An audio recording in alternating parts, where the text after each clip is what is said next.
¿Qué tal? Buenas noches, bienvenidos a esto de Zona Franca, yo soy María Camila Orozco. Quedaron definidas las listas de las personas que definitivamente van a llegar al Congreso de la República o que quieren llegar allí por lo menos en el 2022 por diferentes partidos y movimientos políticos y por supuesto mucho más allá de consensos y fotos con finales felices en algunos casos, todo terminó en celos, en iras, en reclamos, en contiendas y hasta renuncias. Ese fue el caso del Centro Democrático, el partido de gobierno. En el 2013 iniciamos el sueño de construir el Partido Centro Democrático. Ese sueño, desafortunadamente y tristemente, se ha venido desdibujando y ya no me representa. Pero no todo fue desilusión política, celos, iras y contiendas. Las listas al Congreso también dejaron varias sorpresas y en algunos casos algunas caras nuevas, rostros nuevos que aspiran llegar al Congreso con todo lo que eso significa. Entre ello, ganarse 34 millones de pesos mensuales que en tiempos de crisis económica a nadie le caen mal. La campaña política se hará con las promesas de cambio, de renovación de fondo y está el gobierno del presidente Iván Duque que padece los índices de popularidad presidencial más bajos de la historia y un Congreso con el mismo tono, con la misma sintonía, altos niveles de desaprobación y rechazo de la ciudadanía. ¿Cuáles son las propuestas de los nuevos aspirantes al Congreso para 2022? ¿De qué se debe cambiar el país? ¿Qué debemos mantener? Entramos esta noche para hablar de política en Zona Franca.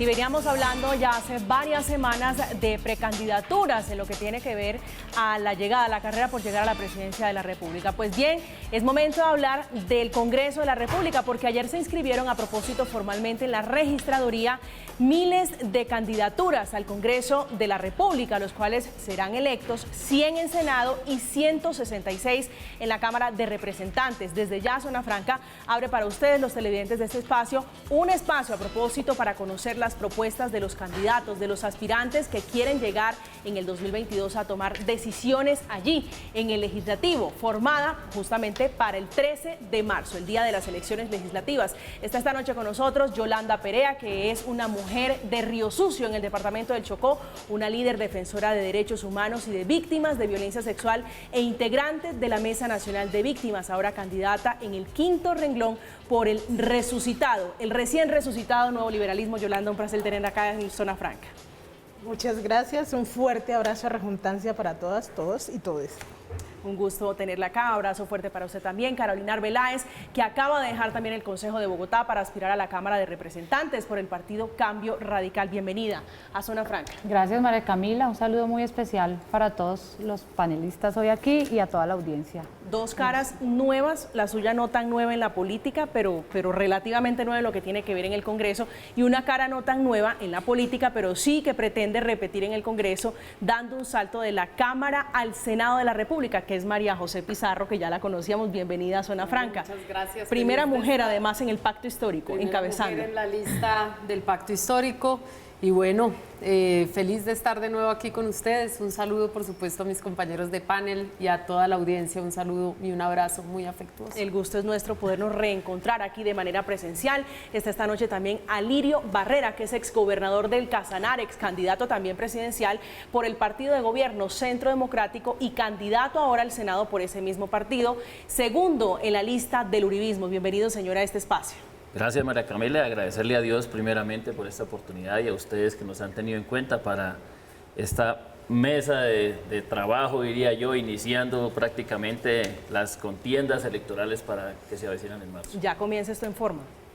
Arrancó. Arrancó bueno, Dios todo. Permita el lunes, ¿no? Porque hay modificación de listas de aquí hasta el 20, creo que es la modificación Claro, de que es listas. ese plazo que tienen ustedes para ir acomodando las listas tanto a Congreso, tanto a Senado como a Cámara de Representantes. Claro, y ahí sí ya como quedaron, como dijo la profesora y soltó los chinos en mayo, ¿no? Como quedaron.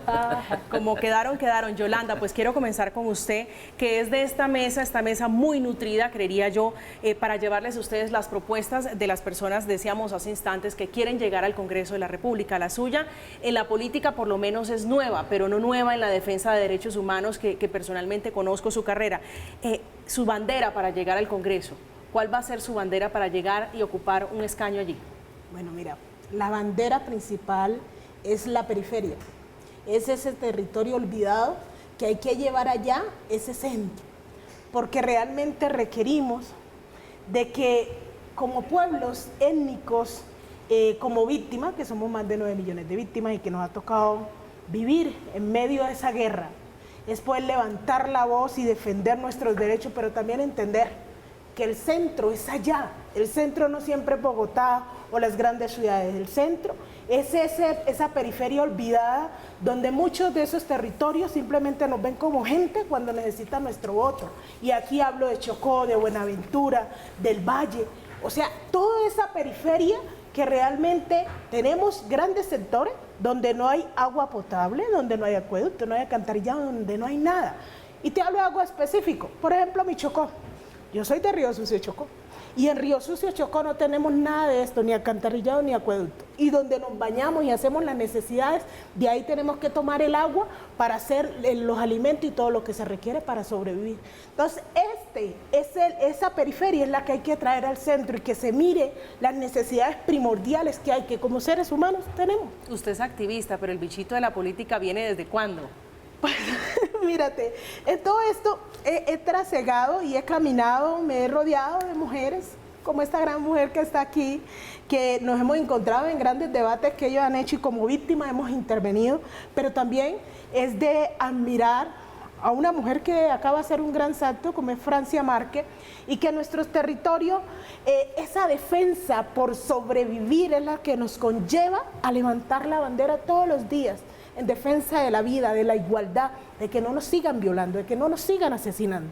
Por eso, cada vez tú eras un líder defensor o defensora de derechos humanos en defensa de la vida, en búsqueda de esa igualdad de derechos. Representante Pizarro, usted que le decía, hace el salto triple como lo hacía Katherine Ibargüen para llegar al Senado.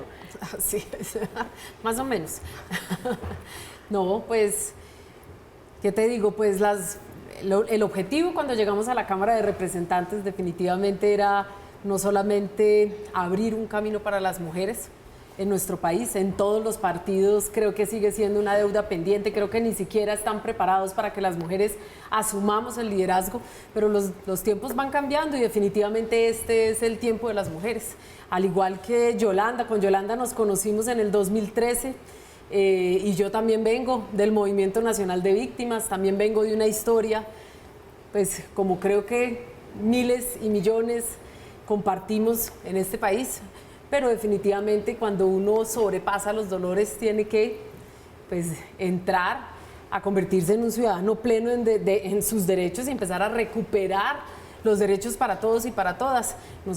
Yo hago ese salto porque creo que definitivamente en el progresismo también tiene que fortalecerse la voz de las mujeres porque tiene que haber una voz y una renovación en el Congreso, no solamente una renovación del Congreso, sino una renovación al interior de las fuerzas políticas y también una renovación generacional que en la Cámara empieza a verse, pero en el Senado de la República cambia mucho más. Debe cambiar. Cámara a Senado es mucha la diferencia. Muchísima la diferencia. Si tú miras el comportamiento que hay en la Cámara de Representantes, si tú miras digamos más o menos el balance generacional que hay en la Cámara de Representantes, es uno. Ahora varios estamos dando el salto al Senado de la República. Pero el Senado es un espacio que tiene que ser también renovado en términos generacionales. Yo creo que es momento de que las fuerzas políticas asuman que han llegado nuevos rostros, nuevos liderazgos, que hay una expresión territorial y que sobre todo hay una expresión femenina. En el Congreso pasado era el 32% de mujeres, en este somos el 34%. Tenemos que llegar muy pronto a ser el 50% de representación femenina en el Congreso de la República y en todos los escenarios de participación. Ojalá lleguen a ese 50 y pico % de mujeres representando. A propósito, usted, la representación masculina en esta mesa, ¿cómo va a llegar al Congreso de la República? Además, usted llega con una herida, ¿no? Una de sus aliadas que estaba quejándose por su aval en el Centro Democrático. Pues a ver, yo agradecido con Dios en todo momento porque lo que he logrado avanzar de pronto, teniendo en cuenta mis orígenes, la escuchaba a ella hace un momento y de verdad que me encanta que personas de pronto de esa condición hoy estén pegando un salto y diciendo aquí estamos, también existimos. Eso nos pasa a nosotros, venimos de una región que ha producido mucho para el país porque estos territorios le han producido bastante riqueza al país, pero que han sido de pronto menospreciados o no han sido tenidos en cuenta. Representamos a un sector no solamente del campo, porque soy de origen campesino, también desplazado por la violencia de niño. Viví en las calles, trabajé en las calles, fui vendedor ambulante mucho tiempo, Dios me permitió salir como empresario adelante, ser gobernador de un departamento que estaba tenido en cuenta como el más corrupto del país, quebrado, dejarlo con los mejores índices financieros de Colombia, que hoy Casanare es el único departamento que no debe un solo peso, con superávit y con ahorro. Y después de ser el más corrupto pasó a ser el departamento más transparente, tener el mejor manejo de regalías, llevar por ejemplo la universidad pública, que es algo que hemos venido luchando las regiones olvidadas durante mucho tiempo. 4 universidades públicas llevamos a nuestro departamento, 2 sedes del SENA. Logramos nosotros convertir a Casanare en el departamento más productivo del país.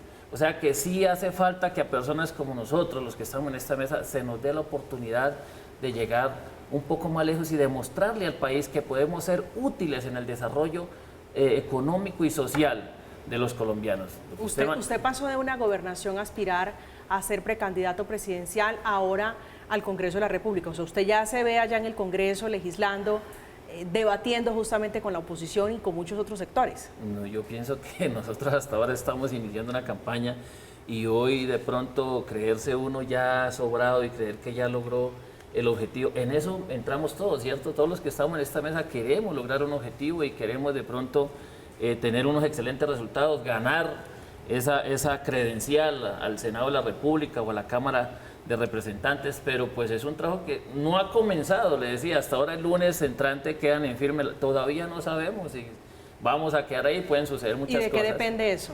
No, pues hay modificación de listas de aquí al lunes, entonces todavía pues estamos ahí a la espera, tenemos un número pues que para nosotros es muy gratificante, el número 2 en la lista del Partido Centro Democrático, pero pues igual, como le digo, falta la modificación de lista, no sabemos qué pueda suceder.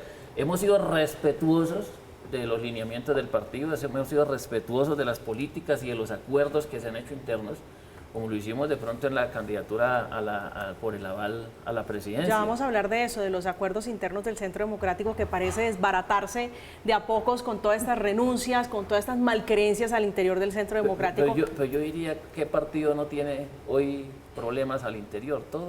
Esto es un, ¿cómo le digo yo? Como un juego donde pues todo el mundo trata de acomodarse, donde cada uno obviamente defiende sus intereses y defiende sus posiciones. Y es normal, el Partido Liberal tiene inconveniente, el Partido Verde está dividido, el Polo Democrático está dividido también. En el mismo pacto histórico uno sabe y hay cosas que también... No todo el mundo está al 100% de acuerdo. No, yo coincido con usted en que en esto todo el mundo trata de acomodarse. Digo, la política se trata de eso, de jugar, Carolina. Y a propósito de eso, usted, que me equivocaba yo acá con la doctora María José, le decía el salto triple. Usted, el salto triple es el suyo, del Consejo de Bogotá a la Cámara de Representantes. Sí, María Camila, tomamos la decisión de aceptar la invitación que me hizo mi partido y ciudadanos a participar en estas contiendas electorales, a encabezar la lista de Cámara en Cambio Radical por Bogotá. Una decisión que les quiero confesar que no es fácil, más cuando veníamos haciendo un trabajo tan importante por la defensa de Bogotá de este mal gobierno que vive la ciudad. Lo estábamos haciendo desde el Consejo, ahora lo vamos a hacer desde la Cámara de Representantes. Seguiremos trabajando por esta ciudad que quiero tanto y en la cual de verdad estoy muy agradecida por la confianza que han depositado en mí más de 30.000 ciudadanos que me ayudaron a llegar al Consejo de Bogotá. Y espero contar con ese mismo respaldo para llegar a la Cámara de Representantes. Por supuesto que hay una deuda enorme con la participación de las mujeres en estos escenarios y por supuesto que yo me siento muy orgullosa de ser parte hoy de esas 4 mujeres que encabezan lista al Congreso por Bogotá y que admiro y respeto desde las diferencias y desde nuestras orillas políticas. ¿Le quedaban 2 años en el Consejo? Nos quedaban 2 años en el Consejo. ¿Y qué le queda pendiente de lo que hizo? Para que hagamos un breve recuento de lo que hizo en el Consejo. Bueno, dejamos casi que muchos proyectos en curso, pues casi que todas las propuestas que hicimos en la campaña quedaron radicadas en proyectos de acuerdo que quedan en trámite, pero además lideramos muchos debates de control político, María Camila. Aquí yo creo que ustedes han sido testigos de esos debates que hemos dado al interior del Consejo por la Defensa de esta ciudad, por sacar y permitir, por sacar adelante proyectos importantes para la ciudad. Dejamos uno radicado del cual yo, digamos, en campaña, todo el mundo me escuchó hablando del mismo tema, y fue lograr delimitar el consumo de droga para los entornos escolares, para los entornos deportivos y los parques. Esto fue un proyecto que logramos dejar radicado y que está avanzando en el Consejo de Bogotá. Bueno, para que entremos ya en materia, hablar de política, hablar de cómo se va a materializar eventualmente esta llegada al Congreso, yo quiero con Yolanda hacer un ejercicio, porque a propósito de eso, no es fácil, y no porque no se consigan votos, sino porque es muy costoso hacer política en Colombia. ¿De dónde va a sacar la plata? ¿De dónde va a salir la plata para la campaña, para llegar a la Cámara de Representantes de Yolanda Perea?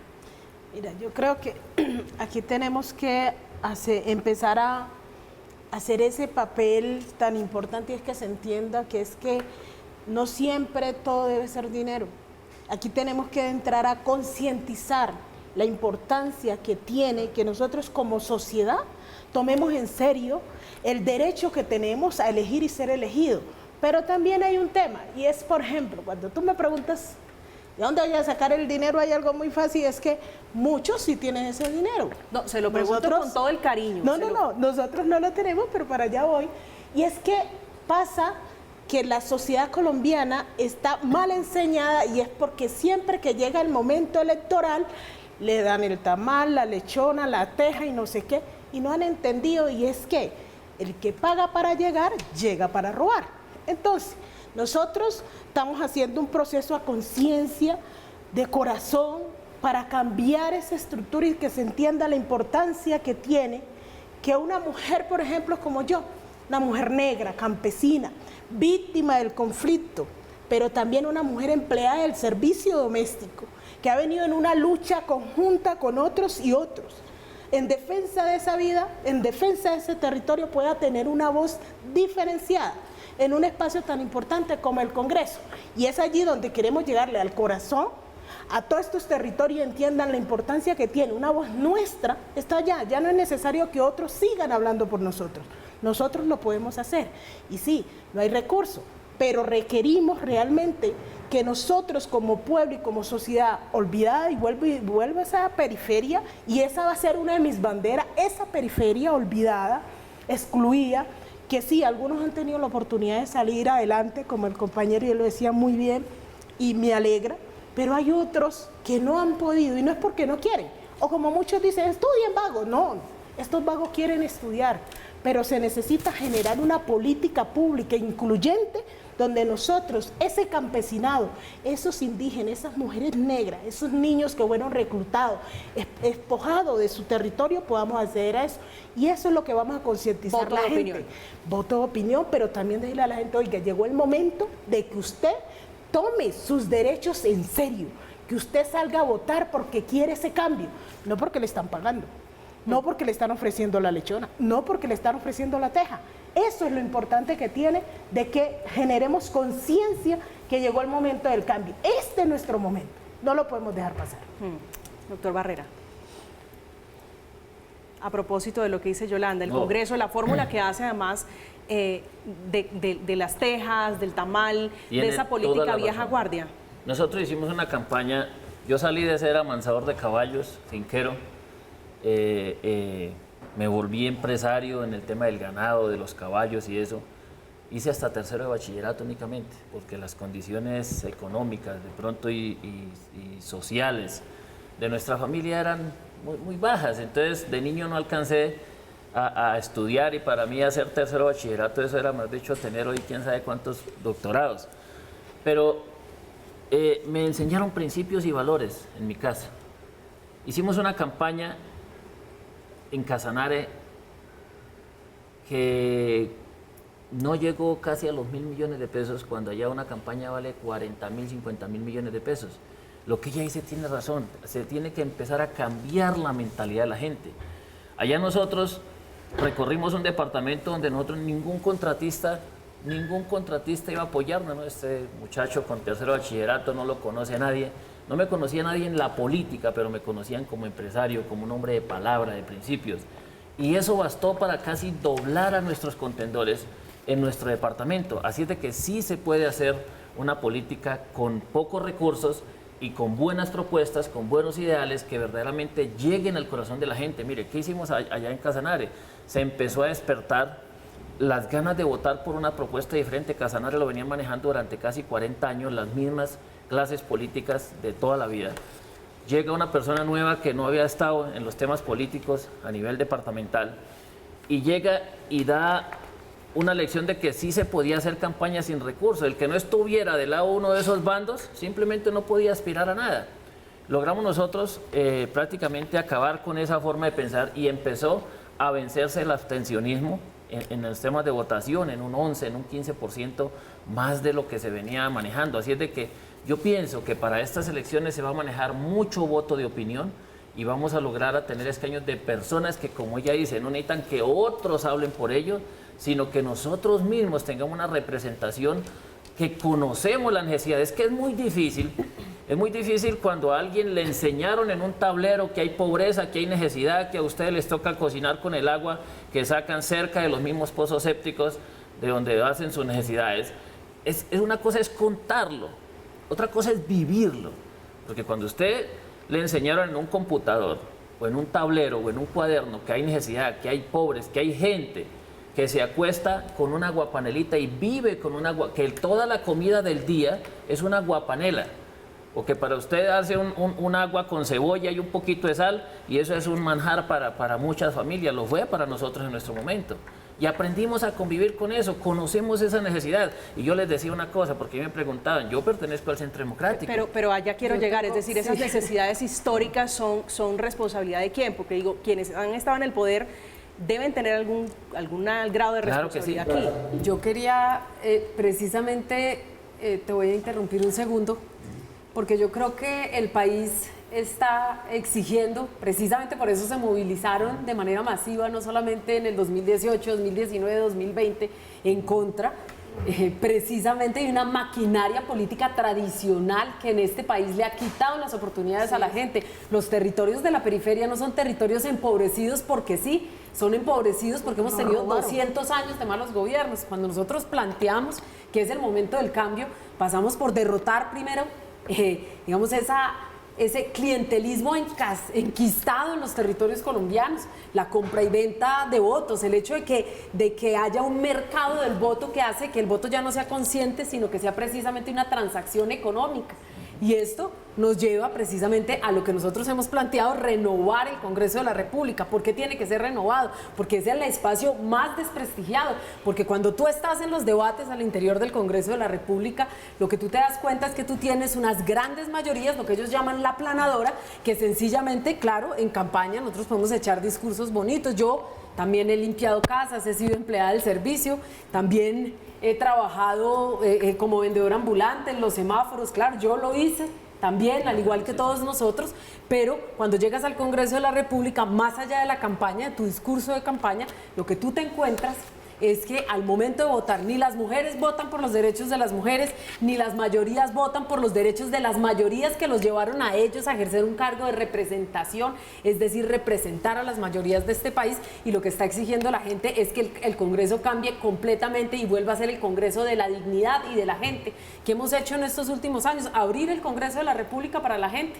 Por eso, por primera vez, desde los años 90, la Cámara de Representantes sesionó en Cali durante el estallido social. ¿Por qué? Porque el Congreso no puede ser un espacio vedado para las personas, tiene que ser un espacio abierto para la gente, tiene que ser un espacio donde se recobre el valor y el sentido de la democracia. Y yo creo que por eso derrotar el clientelismo, derrotar las maquinarias, y por eso el cansancio de los partidos tradicionales, el cansancio absoluto que tiene la gente con los partidos tradicionales que saben que les han mal gobernado durante los últimos 200 años. Carolina. Cali es el ejemplo, ¿no? María Camila, yo creo que aquí es claro que el voto no puede ser transaccional.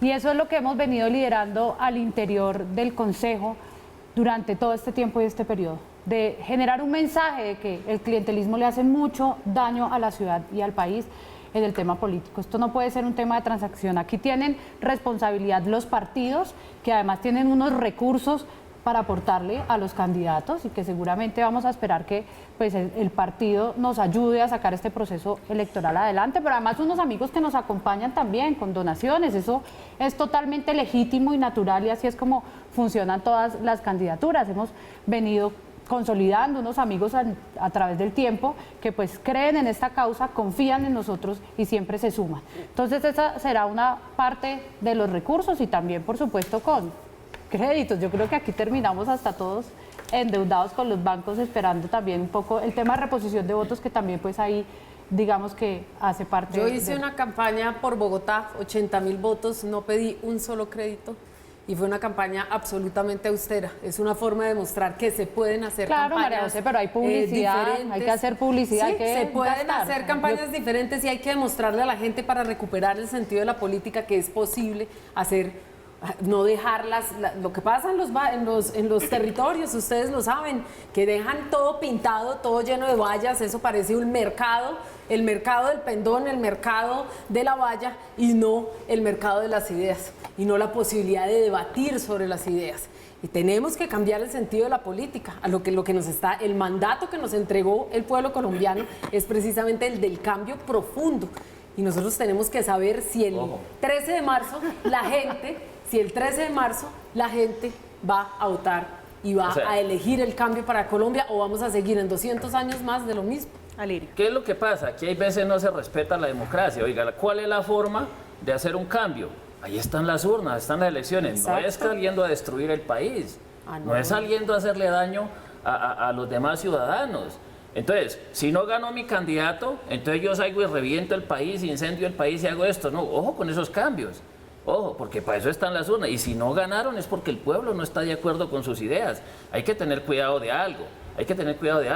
Ojo con esas transiciones al cambio. A muchos países las han querido. Venezuela, hace 20 años, hablaba de una transición al cambio y de acabar con lo mismo que se habla aquí de acabar. Pero entraron ahora, ¿cómo tenemos ese país? En total quiebra, en total desgracia. Sumergidos en la miseria y el hambre. Miseria. ¿Qué pasó con Cuba? Tanto critican el capitalismo, critican a los estadounidenses, pero todos los venezolanos y todos los cubanos quieren irse para Estados Unidos. Y allá nos ¿Qué quieren pasa llevar con su discurso con Nicaragua? populista. Entonces, Y esos eso discursos está- de cambio y de transición política, hay que tener cuidado. ¿Quiénes están liderando esos procesos? ¿Cuál es su pasado? ¿Quiénes están detrás de todo esto? Pero yo creo que también aquí no es enfocarse en el pasado de 2, 3, lo que quieran hacer, sino es generar realmente conciencia en el territorio y que entienda que el poder lo tenemos nosotros, los ciudadanos de a pie. Nosotros, por ejemplo, un ejemplo, el Chocó ha sido saqueado históricamente por los grandes magnates políticos de este país y que nosotros siempre nos ven como, ay, pobre el Chocó no es pobre, el Chocó lo han robado.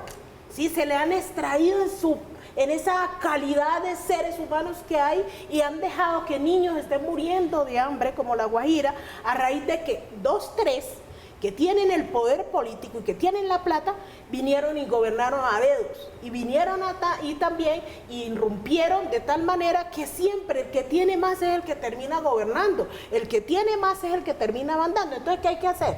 Para eso necesitamos darle a entender a la gente que se debe de meterse al barro. De por sí ya estamos en el barro, pero decirle, oiga hermano, ¿usted no está aburrido de estar ahí en el barro? Llegó el momento de salir de ahí porque usted también tiene ese derecho, pero con respeto, sin venir a creer que es que, por ejemplo, a veces dicen, es que esos negros como que no piensan, o esos indígenas como que no piensan, y capaz si no. Sí pensamos, simplemente que la estructura de nuestro país está enfocada a que siempre gane el que tiene la plata, que siempre gane algunos que muchas veces van a las grandes universidades y simplemente se la pasan tirando piedra y se enfocan en la materia de cómo llegar al poder, mas no tienen esa calidad humana. Correcto. No tienen ese recorrido territorial, lo que es uno dormir muchas veces aguantando hambre o ver a sus hijos enfermos porque no tienen nada que comer. Y eso lo han hecho los grandes partidos de este país que siempre están en manos del mismo mestizaje de siempre, donde muchas veces, vuelvo y reitero, a nosotros, el campesinado, a los indígenas, a las mujeres negras, a ese pueblo, a esos jóvenes, que tú dices muy bien, que sí, se vuelve una revolución y aquel que no se siente representado, pues coge toda piedra y lo daña. Pero, por ejemplo, esa revolución que hubo en medio de la pandemia fue histórica a raíz de que no es de ahora, ha sido constante la vulneración de derechos y que casi siempre los que mueren son los negros, los indígenas, esos jóvenes que buscan ser incluidos en esa sociedad, pero es también de decirle a esos jóvenes, llegó el momento de que ustedes, nosotros, nosotras y todos, cada uno, tome su cédula y decida. Pero Yolanda, no, creo tuvieron la oportunidad hace un par de fines de semana y no votaron. Por eso los no jóvenes. votaron, porque para eso también se necesita generar una conciencia y no solo, tú vas a ver, y la mayoría que ganaron fueron los que tuvieron el mecanismo de cómo sacar a la gente a votar y no esos jóvenes de a pie que querían hacerlo y muchos no pudieron incluso inscribirse. Eso es lo que toca mirar. A veces, y vuelvo y voy atrás, a veces dice, oiga, ustedes no quieren hacer nada. No es que uno no quiera, no tiene el mecanismo para hacerlo. Y sí, podíamos votar, pero no lo logramos. Pero quería anotarle algo ahí a ella, perdón. Dale. O si quiere, su merced primero. adelante, Lirio. Lo único que quería decirles es que lo primero es que nosotros no podemos seguir haciendo política en este país con la política del miedo, ni con la política del chisme. Nosotros tenemos que hacer una política de ideas, una política decente, de verdad. Yo en ningún momento creo que el destino de Colombia sea parecerse a Venezuela, por ejemplo. Ni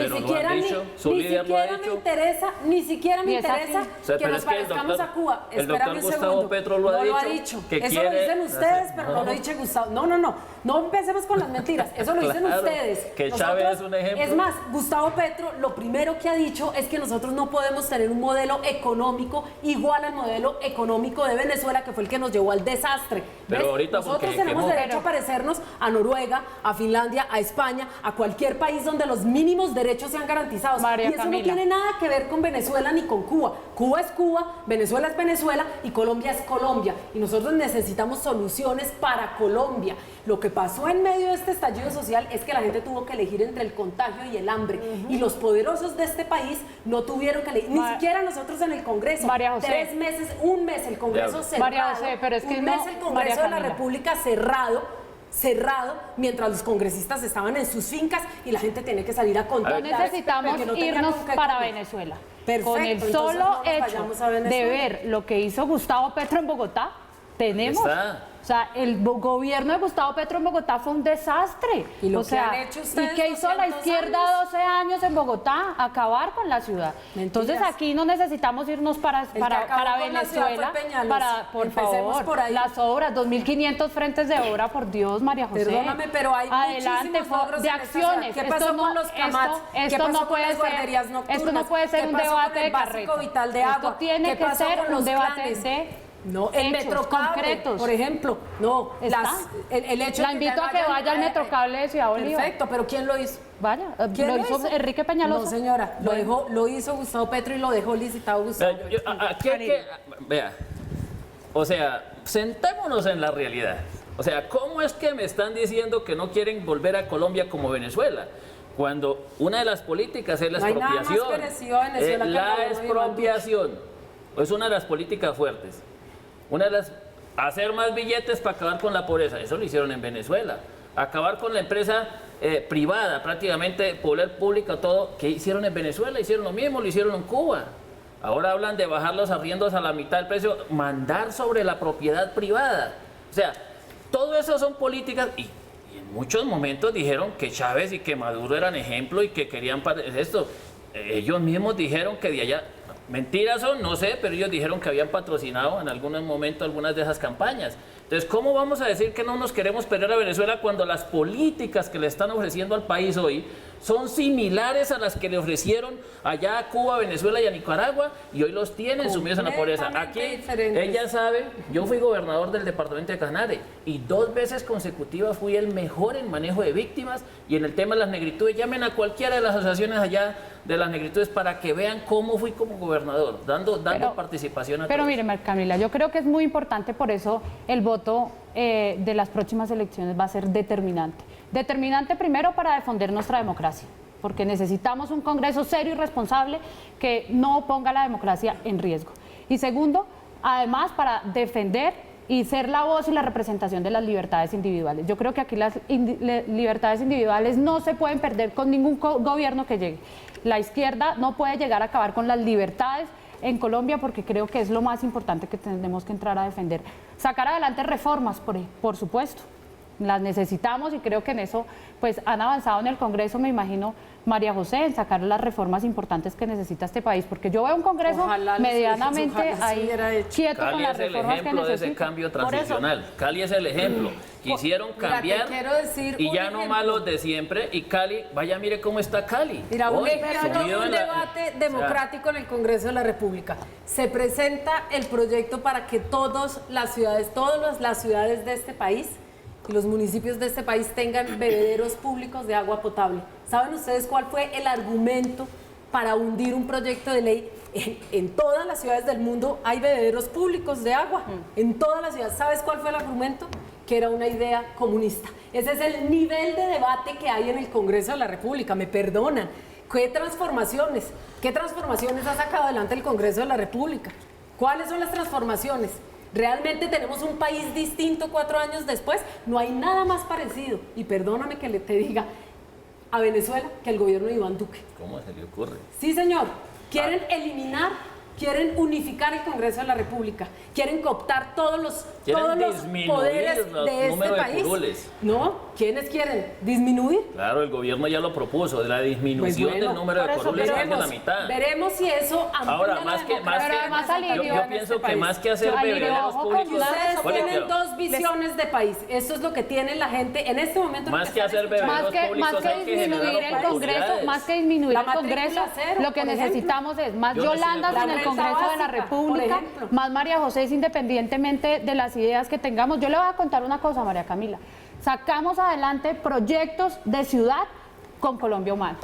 Y sabe que tenía yo la mejor relación con las mujeres de Colombia Humana en el Consejo de Bogotá. Pero ¿sabe por qué? Porque pusimos por encima nuestras diferencias por los temas de ciudad. Y yo creo que a ese nivel tiene que llegar el Congreso Es que de la ese es el República. nivel que debería tener la política en Colombia, sobre todo con los problemas de fondo, de corrupción, de economía, de bolsillo que tiene el país. Yolanda, su conclusión antes de que vayamos a la pausa. ¿Cómo se imagina usted en el Congreso de la República? Ya está viendo con el cariño que les tengo cómo es el ambiente.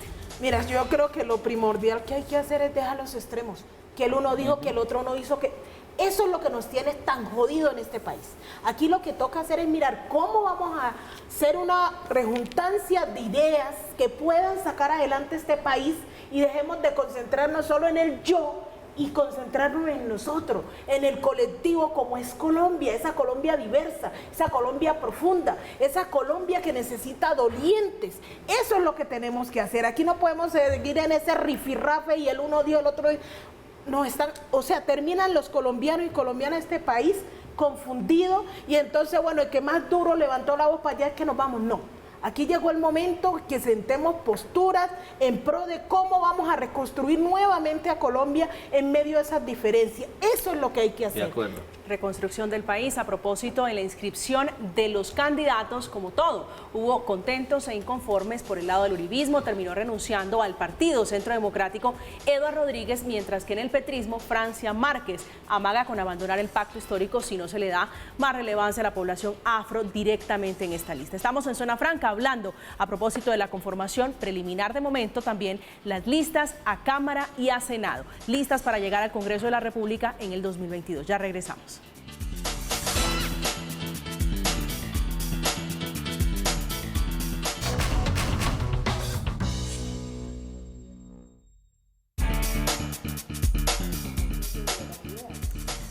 Estamos de regreso en Zona Franca hablando de las malquerencias, pero también de las caras nuevas que se proponen y se perfilan como la renovación del Congreso de la República. Representante María José, le decía a usted, se quiere lanzar, pues llegar al Senado en un partido. Quisiera preguntarle a usted qué dice: yo represento el cambio, yo represento la renovación del Congreso. ¿Cómo se siente usted en un partido que acoge a Roy Barreras y a Benedetti, a propósito, que no representan por lo menos para muchos ese cambio y esa renovación en la política? Pues bueno, lo que nosotros le estamos proponiendo al país, ¿sí? Y esto, yo creo que en eso hemos sido claros, es un acuerdo sobre el que nosotros consideramos es fundamental para sacar a este país del atolladero y de la crisis en la que se encuentra. Y por supuesto que tendremos que llegar a hablar y a dialogar, algo que no se ha hecho en este país. En este país no se ha dialogado, lo poco que se ha dialogado se ha incumplido. Y entonces tenemos que sentarnos. Pero se siente cómoda, se siente cómoda con ellos allí. Pues es que yo me siento cómoda hablando con todo el mundo. Este es un debate sobre las ideas. Tendremos que encontrar los puntos en común. Yo estoy segura que más allá de esta conversación que hemos tenido a ratos aireada, a ratos más afable, muy seguramente vamos a encontrar puntos de acuerdo. Tenemos que llegar a un acuerdo. Si nosotros vamos a gobernar este país, el pacto histórico va a gobernar este país. Si es así, tendremos que tener el talante para comportarnos de una manera completamente diferente al trato que hemos recibido también durante todos estos años, y eso implica sentarnos a dialogar, incluido el Centro Democrático, incluidos los partidos tradicionales, porque es entre todos y todas que vamos a sacar este país adelante. Y tendremos que sentarnos todos los sectores políticos y sociales de este país a encontrar las soluciones, las propuestas para un país completamente diferente. Ese es el país que quieren las nuevas generaciones de colombianos. Nosotros queremos envejecernos en este país, no queremos seguir enterrando a nuestros muertos, ni a nuestros padres, ni a nuestros hijos, ni a nuestros hermanos. Queremos envejecer tranquilos en este país y queremos que nuestros hijos y nuestras hijas crezcan en un país distinto. Y esa es una responsabilidad que tenemos todas las personas que en este momento asuman el deber de representar a millones de colombianos. No es por nosotros, no es por nuestros partidos, no es por nuestras posiciones políticas, es por Colombia. Entonces el pacto que le proponemos a Colombia es un acuerdo sobre lo fundamental para poder transformar a Colombia. Entonces, en ese orden de ideas, me siento cómoda con todas las personas que realmente se estén poniendo la mano en el considere, que estén mirando el país hacia adelante y sean capaces de rectificar, que es lo que tenemos que hacer todos y todas. Pues ojalá veamos allí a Roy Barreras y a Benedetti rectificando mucho de lo que ha sido su trasegar y su historia en la política. Seguro ellos más que nosotros, pero todos. Pues yo pienso algo, mire, yo pienso también y estoy de acuerdo con lo que todos están hablando acá, de que hay que hacer ya una política de unidad, un gobierno de unidad. De hecho, en una de mis propuestas cuando era precandidato, manifestaba eso, tiene que haber un gobierno que una todas las formas de pensar. Ojo, sin caer en el vacío de que yo digo, aquel es un bandido, son los que han destruido el país, esos son malos, pero si están conmigo son buenos, se les acabó la maldad y ya pasaron a ser, como digo, monjitas de la caridad, no. Entonces, claro, todo el mundo tiene derecho a rectificar y yo estoy de acuerdo, tiene que haber diálogo, tiene que haberlo.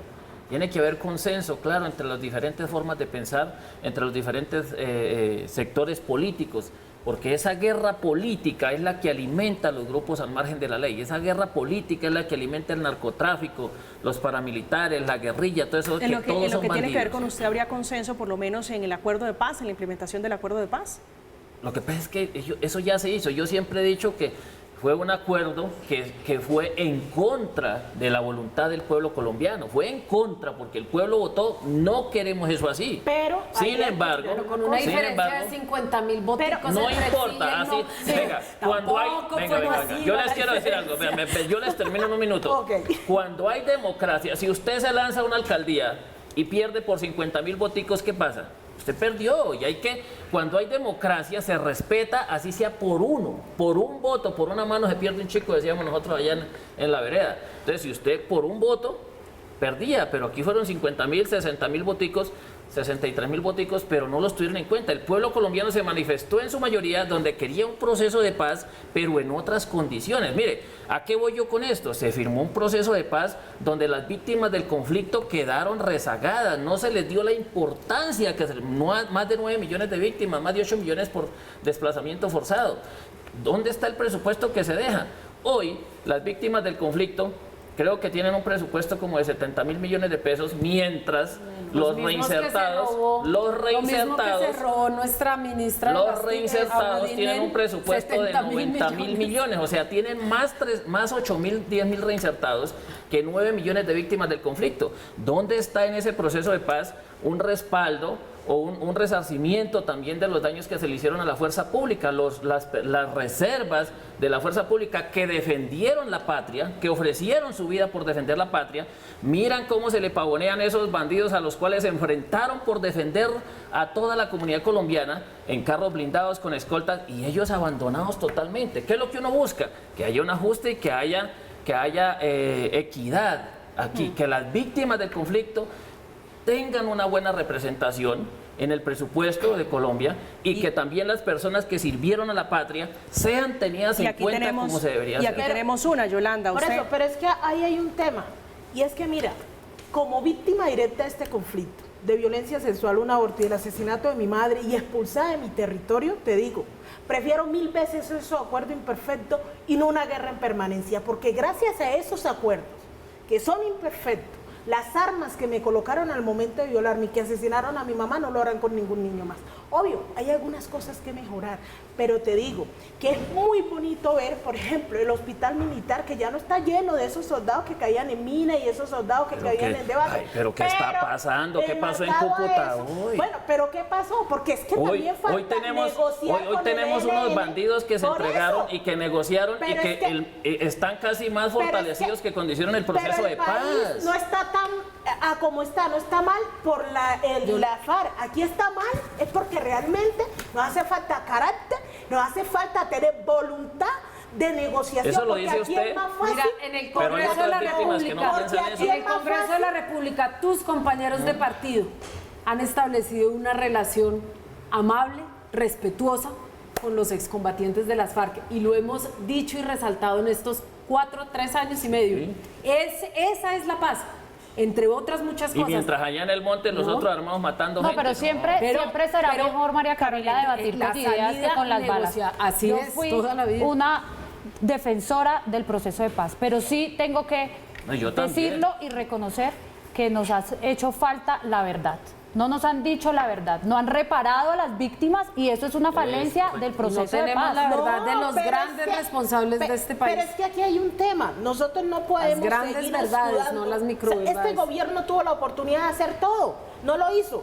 Tiene Procuraduría, Defensoría, Contraloría, tiene a todo el Estado nacional. Con 2 años de pandemia encima, ¿no? No, señor, el que va a hacer, hace con pandemia o sin pandemia, porque a nosotros nos encerraron. Le chocó las comunidades confinadas por la guerra, por el hambre y por la pandemia. Allí siguen habiendo la guerra, ¿y sabe quiénes son? No es, ahí sigue habiendo la guerra, el ELN se volvió a meter en los espacios que dejó la FARC, que debieron haber recuperado. Obvio. No, la FARC ya lo recuperó otra vez. Las autodefensas gaitanistas y las disidencias. Las 16 curules especiales de paz para las víctimas y que este gobierno en su decreto reglamentario 1207 lo que hizo fue retrasar y que muchos candidatos que estábamos enfilados para participar ahí no lo pudiéramos hacer. Porque incluso ni la constitución política de nuestro país dice que ni los violadores de niñas y niños, ¿cierto? No se le podrá coartar el derecho a la participación política, no podrán tener muerte política, pero oh, sorpresa, nosotros las víctimas sí tuvimos en su momento, gracias a ese decreto. Eso es lo que yo le quiero decir a usted. Entonces ahí es donde nos decimos. Mire, lo acaba de decir ella. Estamos hablando, pero es que fue su gobierno, parce. No, señor, eso fue el proceso de paz. Aquí lo que toca es mirar que siempre estamos pendientes de qué hizo el otro, más no qué hice yo. ¿Cuántas mujeres violaron en el proceso de paz y cuántas mujeres violaron en medio de la guerra? Tenemos que hablar. Que la diferencia es abismal. Te hablo, una cifra tan pequeña para muchos, que es de 33.526 víctimas de violencia sexual, donde 30.000 somos mujeres. Y no te estoy dando la razón, ¿sabes por qué? Porque que ustedes hayan ganado con el no fue gracias a la desinformación de que muchos no se leyeron el acuerdo de paz y ahí terminaron votando por el no. Pero nosotros como víctimas, que sí nos recorrimos el territorio haciendo propuestas constantes y que además cuando oyeron que habían 100 veces se nombraba la palabra del enfoque de género, nos satanizaron el acuerdo porque las mujeres aparecían muchas veces. Entonces digamos que aquí tenemos que ser conscientes que aquí su gobierno ha colocado una gran cota para que esto no avance y en su momento lo dijeron, haremos 3 a los acuerdos, lo han hecho y aquí siempre se quiere escudar que el problema de Colombia es de la FARC. No, aquí toca mirar que el problema es un problema conjunto. Que no haya educación es de la FARC, que no haya vivienda no es de la FARC, que no haya empleabilidad no es de la FARC. Bueno, ahora están celebrando que el mínimo subió a 1 millón. Oiga, hermano, yo pago 900.000 pesos de arriendo. ¿Sí? Y usted me puede decir si yo puedo vivir con 1 millón. No, entonces celebran y tiran bombos y platillos mientras que la gente está muriendo y hay gente que no le gana el mínimo. Este gobierno, mi gobierno que dicen, Sí, su gobierno. Es el único gobierno que ha propuesto una alza del salario mínimo del 10%, cuando los otros estos de solamente el 4%. Ahora usted acaba de decir algo que tiene toda la razón, pero fue en un proceso de paz mal enfocado, donde se permitió que los violadores de niños, que todos estos delitos atroces no les dieran muerte política, sino que pudieran gozar de pronto de unos beneficios que casi ningún otro ciudadano, vaya a ver a cuál ciudadano le entregan 50.000 millones de pesos para hacer campaña. A ninguno le pasa eso. Otra pregunta, le quería preguntar esto. ¿Cuántos combatientes tenía la FARC cuando hizo el proceso de paz? Bueno, esa pregunta se la respondemos luego de la pausa. Luego de la pausa, señor. Alrededor de 10.000. Hoy tienen más de 8.000 las disidencias. Les cambiaron el loguito del negocio. Ahora es disidencias de la FARC. A propósito de la nueva campaña por llegar al Congreso de la República, el florero de Llorente, aquí en Zona Franca, esta noche tratando de llegar a consensos a propósito y con miras a las próximas elecciones para llegar al legislativo. Estamos en Zona Franca, vamos a hacer una pausa, ya regresamos.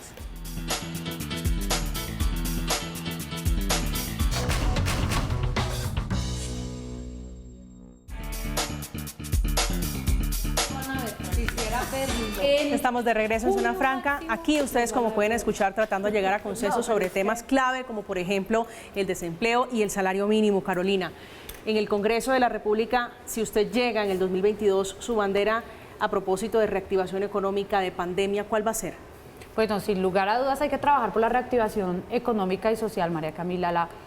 El país retrocedió 10 años en materia social y en materia económica también, y creo que aquí hay que hacer una apuesta muy grande para defender la empresa, para lograr empleos, recuperar esos empleos que ha perdido el país. ¿Y la fórmula que tendría usted eventualmente cuál sería para recuperar empleos? No, pues hay que dar más oportunidades, hay que apoyar los emprendimientos, hay que apoyar el sector privado, por supuesto, que son los que también generan empleo, y por supuesto también una verdadera reactivación social, que es dándole oportunidad a los jóvenes y también permitiendo estudio. Porque es que hoy nos quejamos también, y yo soy una de las más críticas, además, en todos los temas que tienen que ver con seguridad y demás, pero si no le damos estudio... Una ley que usted diga, la tengo en el radar para presentar.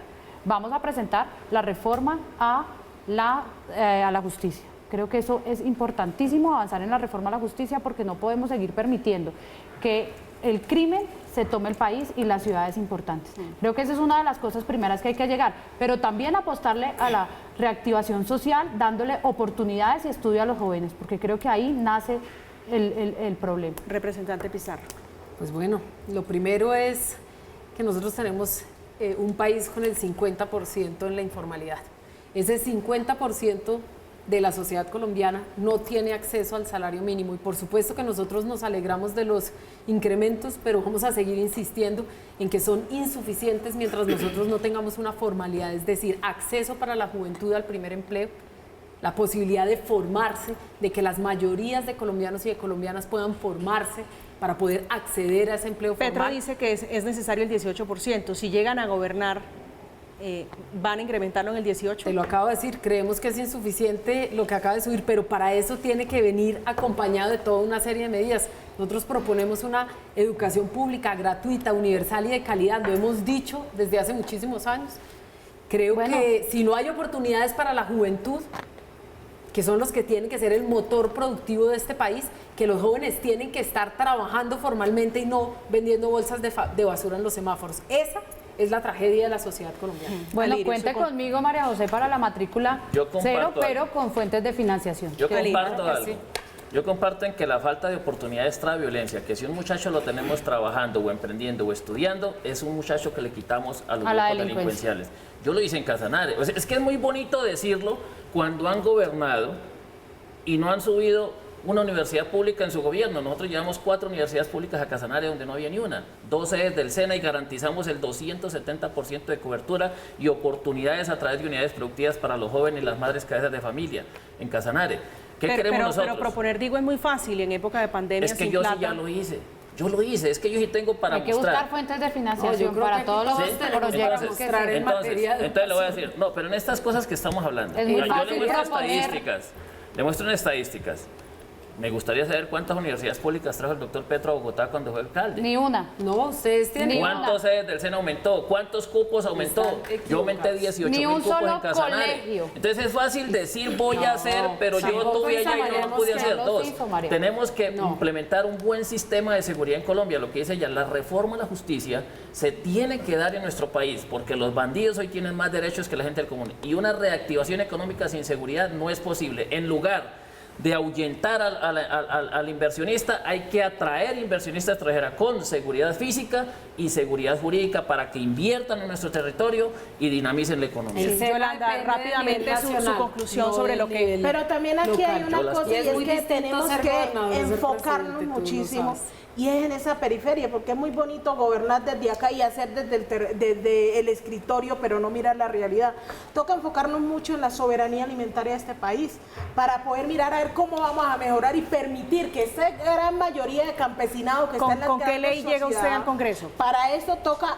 Yo estoy de acuerdo con ella, toca reestructurar muchas leyes. Por ejemplo, tenemos el CISBEN 4, que es un desastre, y más para nosotros sirve. como 9 millones de víctimas, que llegó, en vez de mejorar, llegó a quitarle los programas y proyectos a los cuales esas víctimas podían acceder, incluso hasta la educación, que los que tenemos becas, por ejemplo, hay unos que tienen becas y les están colocando problemas porque el CISBEN 4, en vez de mejorar su calidad de vida, llegó a decir, no, es que ya todos están bien. Es decir, están Yolanda Perea aquí llega toca reformar. a reformar el ¿Sí? CISBEN. Es Yolanda Perea, víctima del conflicto Entre armado y otros. defensora, entre otros. Un gusto, Yolanda, No, tenerla esta las noche acá. reformas son infinitas. que hay que Un hacer. placer tenerla esta noche acá, Yolanda. Un gusto. Muchas gracias por permitirnos esta rejuntancia, pero de verdad necesitamos una rejuntancia donde no sigamos atrayendo, digamos, lo que están haciendo mal unos cuantos. Enfoquémonos Sí. en cómo entretrenzar esas diferencias para Por ejemplo, mejorar hay el La que voy a resaltar, invitar, me por tengo que ir, ejemplo, Carolina, hay un que placer resaltar- tenerla acá esta noche, de verdad. Por ejemplo, hay que Carolina, resaltar que hubo un gobierno que subió el 10% Alirio, del dejar el salario. discurso Me de tengo la que ir, presidente representante, un placer, de verdad, un gusto tenerla. Estamos en zona. Zona Franca, llegamos lastimosamente al final. Estuvieron esta noche María José Pizarro, Carolina Arbeláez, Alirio Barrera y Yolanda Perea, una mujer que representa al Pacífico, la fuerza de la mujer negra. Llegamos al final, colegios de llegamos al final de en Zona Franca. diseños Gracias en por la acompañarnos. ciudad. Feliz resto de noche. Muy bien de lo que se